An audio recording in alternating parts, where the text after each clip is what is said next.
You bought a PlayStation Portal? I sure did. Well, I hope you're ready to answer some questions about it because the community had a lot for you. All right, bring them on. All right, question number 1. Can you eat it? I should have known that the questions were gonna be like this. Answer the question, Garrett. No, you cannot eat it.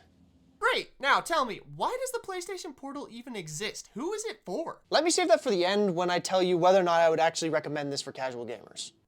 Fine. Can you at least show us everything that it has on it? Okay, so this is the PlayStation Portal. It is basically the DualSense controller split in half with a giant screen put in the middle of it, right? There's an audio jack, kind of hard to see, but it's on the back here. There's an audio jack. There's also a USB-C charger. Again, it's got the DualSense charging buttons. It's got the whole DualSense like feel to it. Very durable, very sturdy. Again, feels exactly like a DualSense, just split in half and with a nice screen in the middle of it. Can you use it without a PlayStation? So yes, technically you can play games on this without the PlayStation, but it's only games on their cloud gaming beta thing. I know some people were asking like whether or not you can jailbreak it. I haven't tried, but it's PlayStation, so it's probably pretty locked down. But their cloud gaming thing was pretty good. I tried out a few games on it and it worked, but I mostly have used it as a remote player for my PlayStation. Okay. Does it require specific Wi-Fi speeds in order to work? Okay, so that depends, right? So if you're using this thing on the same Wi-Fi network as your PlayStation, it doesn't really matter what the Wi-Fi speeds are, as long as you have like at least a 2.5 gigahertz or 5 gigahertz Wi-Fi channel on your router, you'll be able to play remotely your PlayStation. Now, if you want to play it like remote, where you're on a different network, faster is better. But yeah, it can technically work on any Wi-Fi speeds. Can you use it for split screen games? So like one person would be using the Portal and another person would be using a controller on the TV? No, as soon as you jump onto your PlayStation and use a controller, it switches over to that. So like you can't have someone on this one and have someone playing on the PlayStation, which is kind of a bummer, not gonna lie. How durable is it? So I know it seems like it's not very durable, but it actually is. It has a really good build quality to it, and like the screen and stuff, while it might seem a little floppy, it's actually great. I've dropped it a few times. I mean, this is me like trying to like push on it and it doesn't bend. It's really durable. It's got a great build quality. Is it comfortable to hold and use? I mean, it's as comfortable as the DualSense controllers. Like I said, this is basically a DualSense controller split in half, and like, it's awesome. It's got all the same haptics and whatnot, same button layout. It's just spread out with the screen in the middle, which personally, I really like. Can it be used to toast bread? Bro, are you serious right now? Did someone actually ask us that question? Don't look at me, I didn't come up with these questions. I mean, yeah, it technically gives off heat, so yeah, hypothetically you could toast bread with it. I really hope someone accepts that challenge and gives it a try. I don't.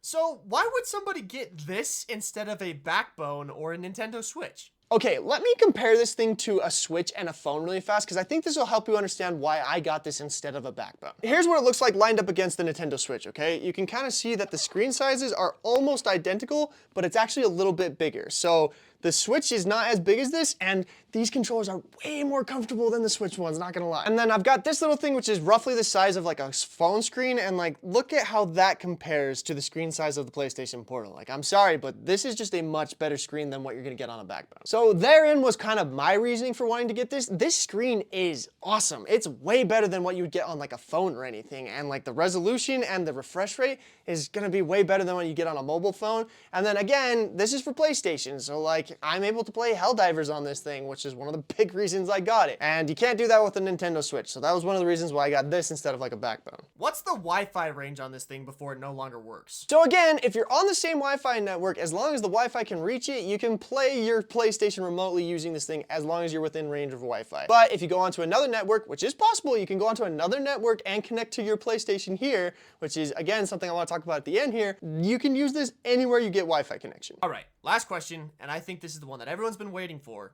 Would you recommend getting it? Okay, so here's kind of my final thoughts on the PlayStation Portal and whether or not I'd recommend it for gamers. I really like this thing, but I kind of have like a unique use case for this thing. The fact that it is a remote player allows me, while I'm traveling and whatnot, to still play my favorite PlayStation games on a very awesome screen that is way better than what I would get on my phone. So like if you travel a lot, like maybe if you're like in a split family situation where you're at like maybe mom's house on the weekends and dad's house during the week, and the PlayStation is at dad's house or whatever, this might be a great option if you want to be able to continue to access your PlayStation from another place. I'm like that. I travel a lot for work, and it's nice to be able to access my games from anywhere. Also, I love being able to just literally sit anywhere in my house and have the entirety of the PlayStation available to me. And the cloud gaming that I've tried, it's getting really good, and I truly see that as being the future of gaming, and I could definitely see this becoming a full-on cloud gaming device, which again, would be awesome for someone like me who travels a lot and needs to pack light. I can't take my PlayStation 5 everywhere, and a monitor. This is all of that put into one. So would I recommend it for casual gamers? Depends. Do you travel a lot? Do you want to have access to your PlayStation in crazy places? Then this thing's for you. If you have a great setup at home and your PlayStation doesn't need to move, probably not for you. That's kind of my final thoughts on things. Well, there you go, gamers. That's Garett's review on the PlayStation Portal. Do you agree with him? Do you disagree with him? Do you have more questions? Let us know. Oh, and if you'd like to see more videos like this, please let us know by liking the video and subscribing to the channel. That's all from me and Garett. I'll see you next time.